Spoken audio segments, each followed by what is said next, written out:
வணக்கம்மா, நான் முரளிதரன் பேசுகிறேன். நீங்கள் பார்த்து கொண்டிருக்கின்ற காணொளி RNR 15048 கல்யாணி என்ற ரகத்தை சேர்ந்த நெல்லாகும். இதோட வயது 130 நாட்களாகும். இன்று 105 நாட்கள் ஆகிறது. இது முற்றிலும் இயற்கை விவசாய முறையாகும்.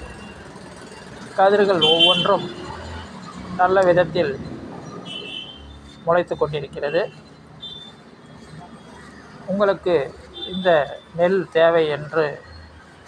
தேவைப்பட்டால் 9843321581 7871621581 என்ற எண்ணில் தொடர்பு கொள்ளலாம். நன்றி, வணக்கம்.